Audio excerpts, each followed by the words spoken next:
let's go through a short mobility routine for runners. So what we're going to try to do is we're going to try to hit a couple different areas of mobility, stretching for today's session, working the hamstrings, the groin, the calf soleus, and then the quads and the hip flexors, trying to work through multiple different areas that you might feel are limited from a mobility, might feel a little tight, might feel fatigued after your week of training.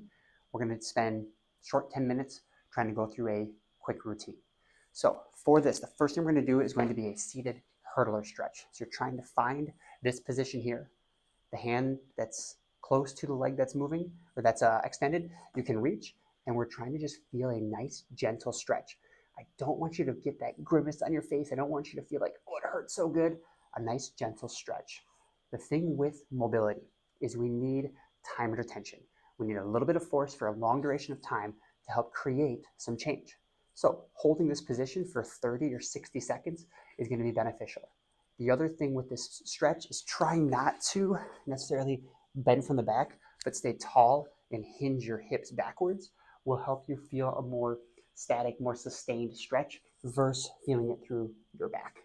The other thing we can do is if you're looking to get a little bit more of a back and groin stretch is to use your opposite hand to go through that stretch. And I feel it a little bit more intensely that way than I do that way. So go with whatever is best for you, where you're at.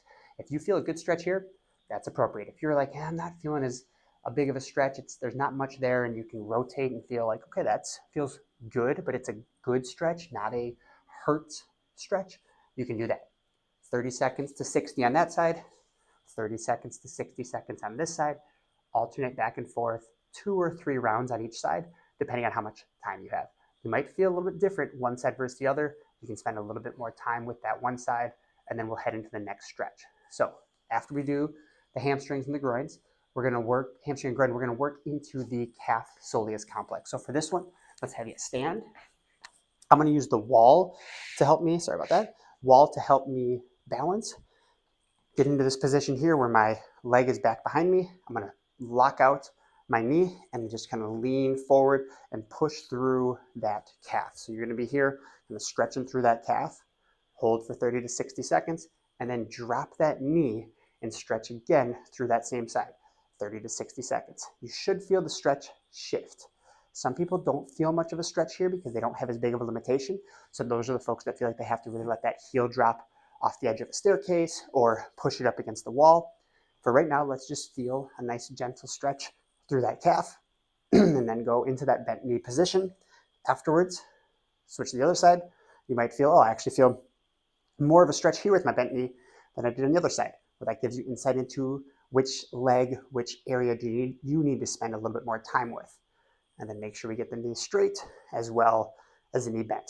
For me personally, I feel more within my soleus than I do within my gastroc. So for me, I spend a little bit more time there. Okay, so we have the hurdler stretch.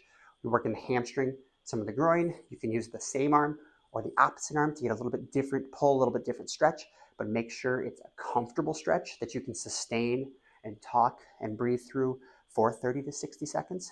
Then we can do pushing against the wall, against the door frame, straight leg, bent leg on both sides. Fourth one is going to be for the quad and hip flexors. There's going to be 2 ways we can do this. One is just our typical lunge position stretch. So if we get in this position, we take our pelvis and we tuck it up underneath us. Instead of really lunging forward, let's just tuck that pelvis underneath us. Feel that pull through the front of the hip, through the hip flexor and the quad. And this is all we're going to do. Hang out for 30 to 60 seconds again, and then switch sides and tuck that pelvis underneath and sustain that pressure. If this is too easy, we can elevate using a chair. We call it a couch stretch, using a chair, a stair, an elevated surface. And all we do here is we put our foot up on that position, figure out how to get there, and then arch from here. Yeah.